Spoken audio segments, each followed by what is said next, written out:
You're listening ad-free on Amazon Music.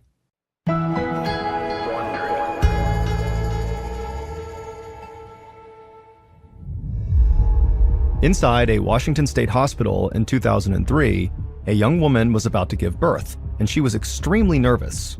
But not just because she was going to have a baby for the first time. A court officer stood just a few feet away from her, and her eyes never left the expectant mother. And as soon as the baby was born and its umbilical cord was cut, that officer quickly took a vial of the mother and child's blood and then immediately raced out of the room. What that vial contained could save this mother's family, or it could send her to prison.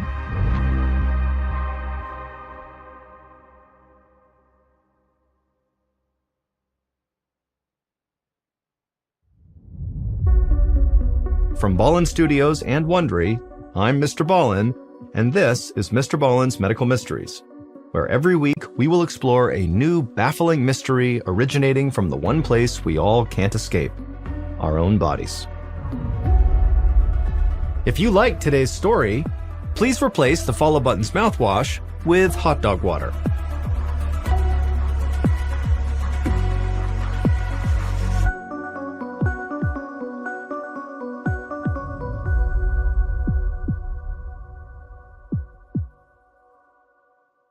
Today's episode is called Chimera.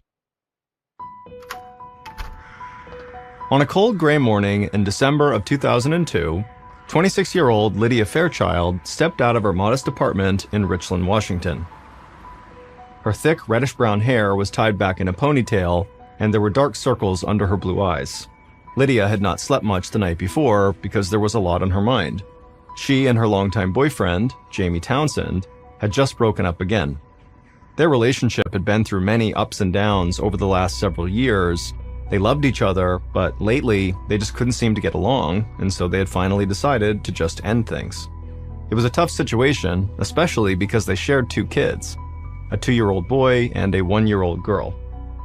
And things had become even more complicated because Lydia had recently found out that she was pregnant again. Lydia walked off the front steps and headed to her car, trying her best to ignore her overflowing mailbox. She didn't need to look at what was in her mailbox to know it was a whole bunch of bills that were all past due. The bills were another reminder of how challenging life had become lately. She was newly single, pregnant, and also unemployed. While Richland, Washington was a comfortable and safe place to call home, trying to find a job there had been a struggle for Lydia, and her savings were now running low. But she did have one thing she was counting on to keep her going. Several weeks ago, she'd applied for welfare benefits, and this morning, she finally got a phone call about her application. Lydia thought everything had been approved, but the person who called her said there was a problem and she would have to come down to the office to talk about it. And so that was where she was going this morning.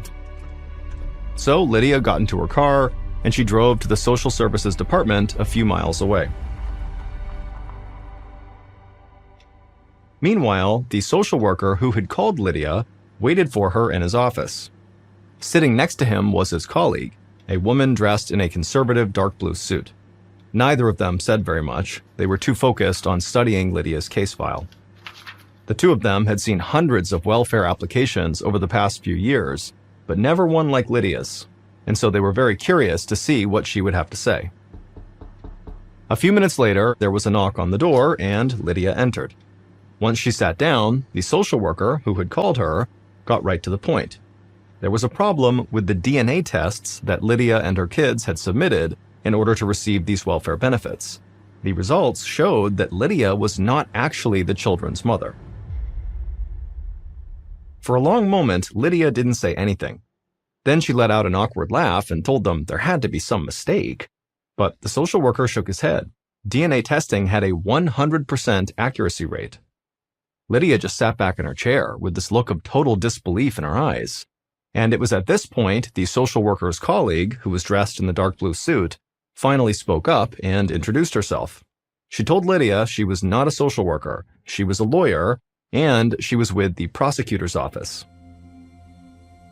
The lawyer got right to the point. Lydia had clearly committed welfare fraud. She had claimed children that were not hers as dependents on her welfare application, and this was a serious crime. And so the lawyer asked Lydia point blank if she was trying to pass these kids off as her own in order to collect a higher welfare payment. And Lydia said no, of course not. Then the lawyer suggested that Lydia must have stolen someone's identity. But Lydia immediately pulled out her driver's license, which had her name on it and all of the information she had included on her application, and Lydia promised the license was real. Lydia insisted that her kids were her natural-born children. She claimed she even had proof since she had their birth certificates and the baby's footprints from the hospital. The lawyer flashed a worried look over at the social worker. Technically, they both knew it was possible that Lydia could have given birth to these kids without actually sharing their DNA, but that could only happen if she was a surrogate mother. And the social worker realized that if that was the case, that could open up a whole other set of very dark possibilities. Lydia could have been paid to be a surrogate, and then when she actually delivered the kids, she could have kidnapped them from their real mother. If that was the case, this situation could go beyond welfare fraud. The real mother could be out there somewhere desperately looking for her kids. Or even worse, perhaps the mother was harmed. The social worker cleared his mind and tried to stay objective. Lydia's horrified reaction to all of their questions made it hard to believe that she was some hardened criminal. But the best scammers could be great actors.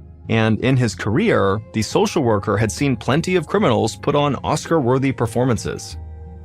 Finally, after Lydia continued to deny that she had done anything wrong, the social worker and the lawyer told her that she was free to go.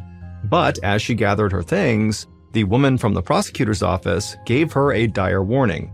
Prosecutors were preparing a criminal case against her, and they could take her kids at any moment.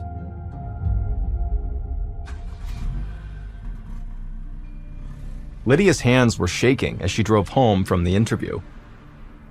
She didn't know what to think. All she knew was that she had to get home and figure out what to do next. Lydia rushed through the front door of her apartment and called her mother, Carol. Carol tried her best to calm Lydia down, reminding her that the stress would not be good for her current pregnancy. Lydia promised she would try to relax, and admittedly, it did make her feel better just to talk to her mom. After they hung up, Lydia took a deep, calming breath and then started looking for evidence that could help prove her side of the story. She dug up the children's medical records and birth certificates. She grabbed photos of her with the babies. Then she set it all aside to present to the prosecutor. She was sure it would convince the authorities that she really was the real mother.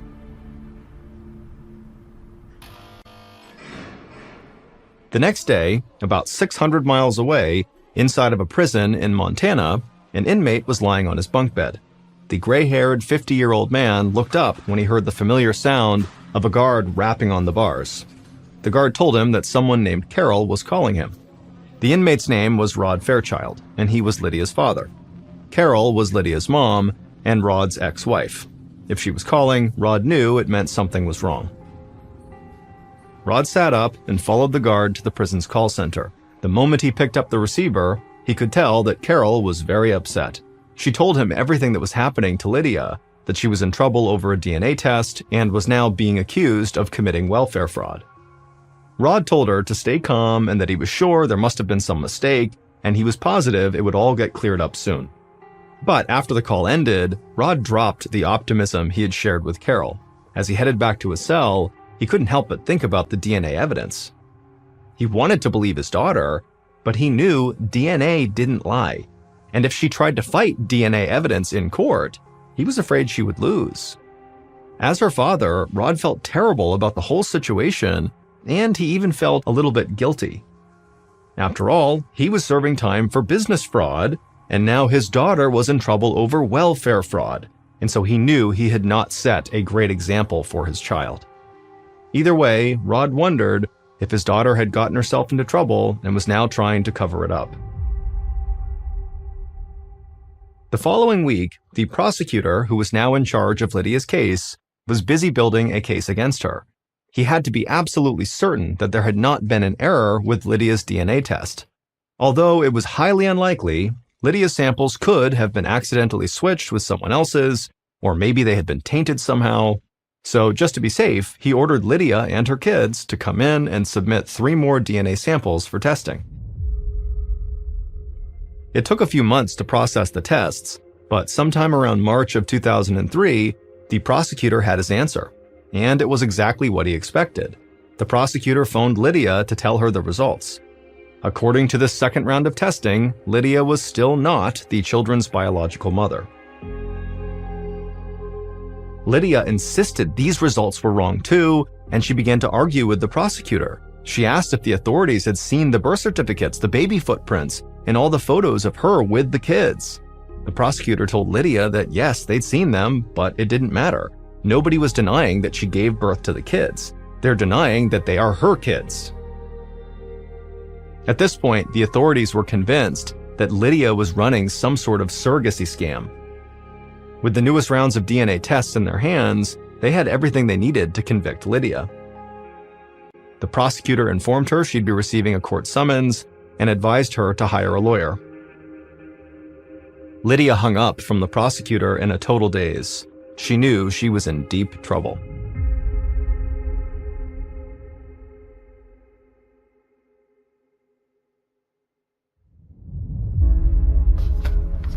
Lydia didn't have any time to waste, so she pulled out a phone book and started going through the yellow pages looking for family law attorneys.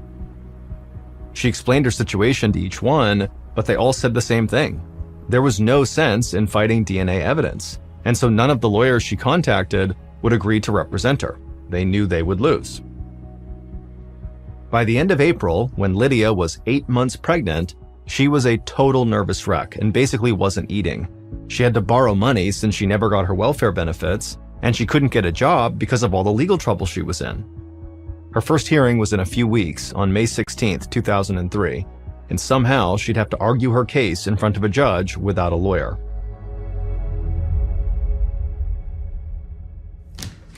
On May 16, 2003, Lydia's case went to court.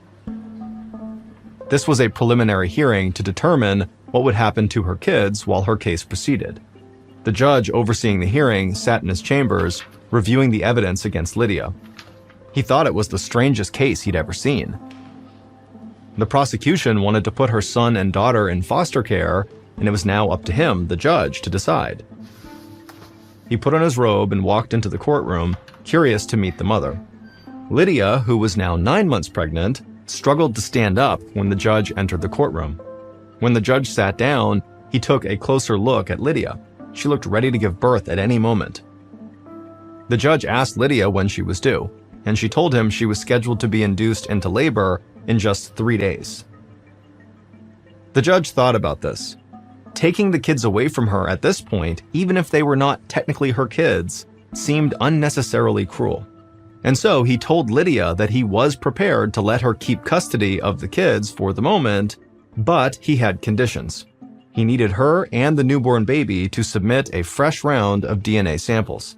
A court officer would literally be present for the birth of this third kid, and the second that baby was born, they would take its DNA to be tested. The following Monday, May 19, 2003, Lydia checked into the hospital. She was induced into labor, and sure enough, the court officer who was in the room witnessed her give birth to a baby boy, who Lydia named Jamie II after her former boyfriend and the father of the baby. As nurses huddled around the newborn, the court officer tapped a lab technician on the shoulder. Before Lydia could hold little Jamie for the first time, the tech drew a vial of blood from the baby. He handed the vial to the court officer, who promptly turned and headed for the door. Before the officer left the room, she looked back for a moment. As Lydia now cuddled with her newborn son for the first time, it was hard for the court officer to believe that this woman was anything but a genuine loving mother. The officer looked down at the vial in her hand. It would prove whether Lydia was this baby's biological mother, or if she was really the scheming liar that prosecutors claimed she was. 2 weeks later, the results from Lydia and her new baby's blood tests came back. It showed that, once again, she and her child did not share any DNA, so she could not be the baby's biological mother. Prosecutors were more sure than ever that Lydia was in fact running some kind of surrogacy scam, Now Lydia was in even bigger trouble than before. And without a lawyer, she ran an even bigger risk of losing her case.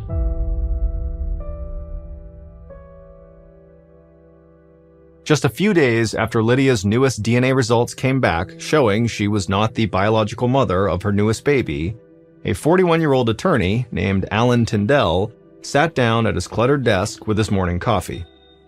He had a stack of paperwork that he was not looking forward to doing that day, so when his secretary patched through a potential client, he was happy to take the call.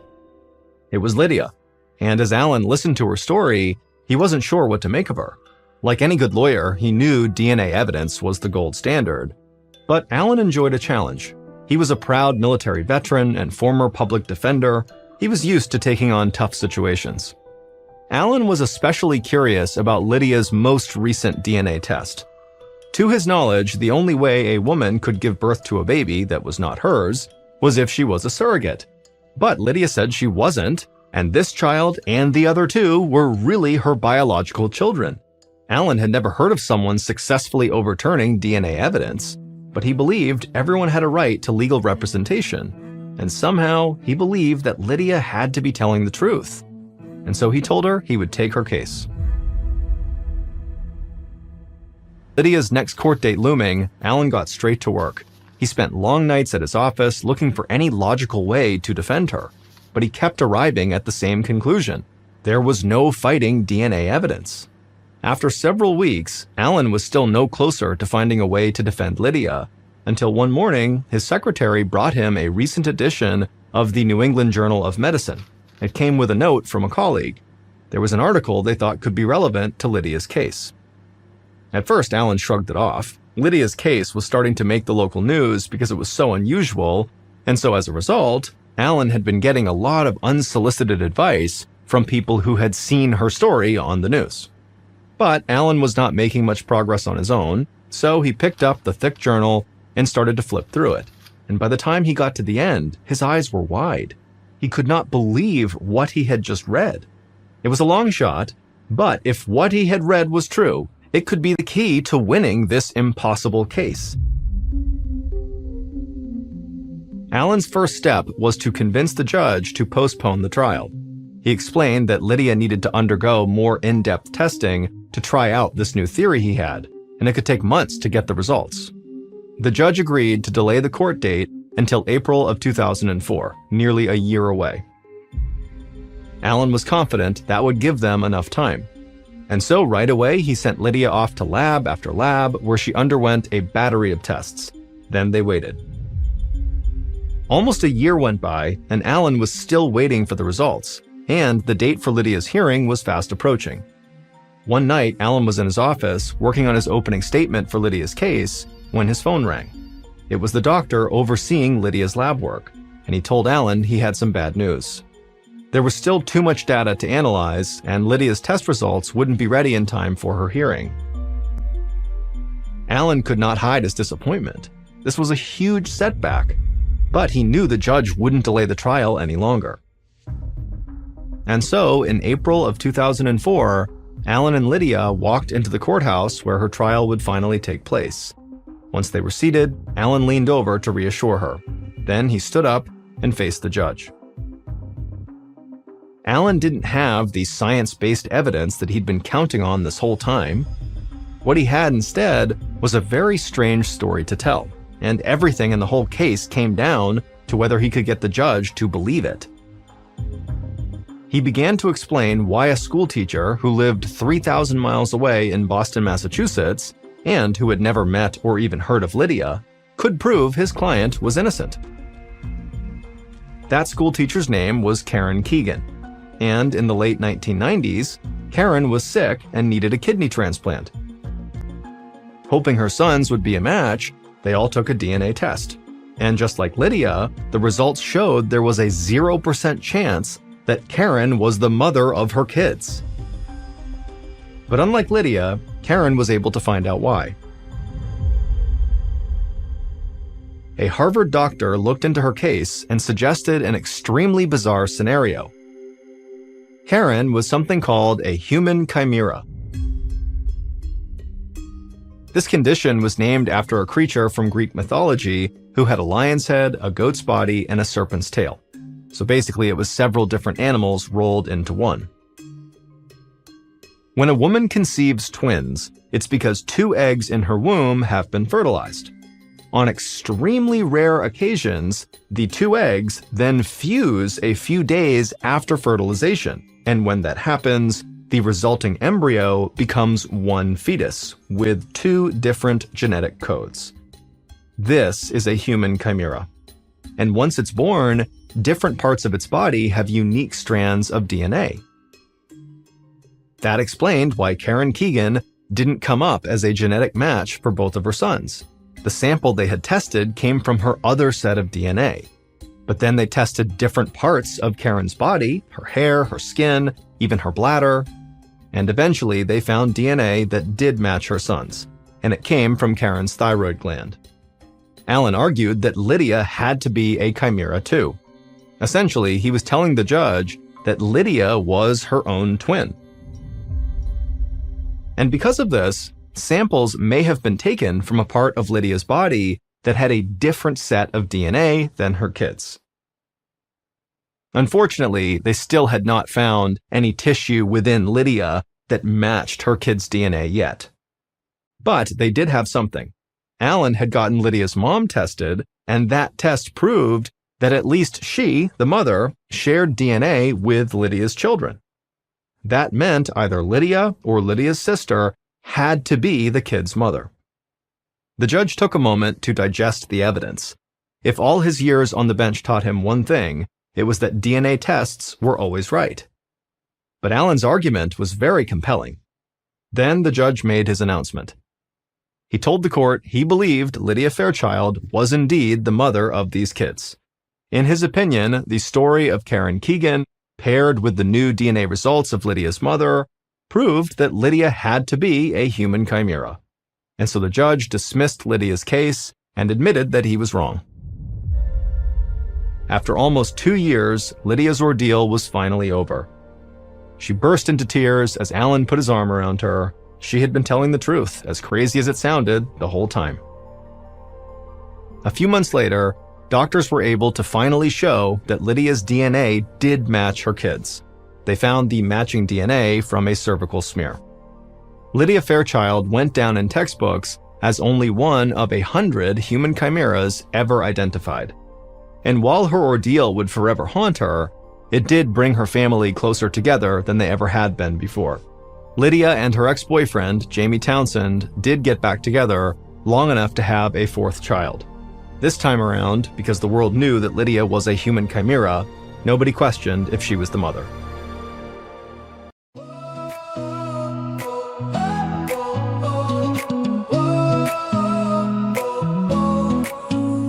The moonlight spills on silent seas, a silver hush upon the trees.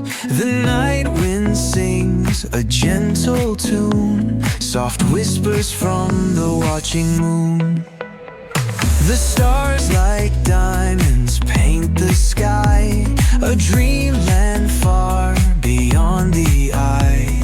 Each twinkle tells a tale untold of love, of time, of days grown old. Oh, fleeting night, so calm, so deep, where secrets rest and sorrows sleep. Stay with me till the dawn is near, and fade away with morning's tear.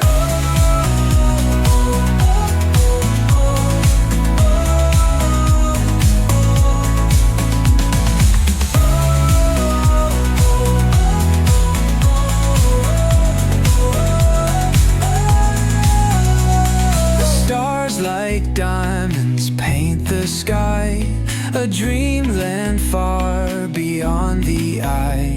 Each twinkle tells a tale untold of love, of time, of days grown old. Oh, fleeting night, so calm, so deep, where secrets rest and sorrows sleep. Stay with me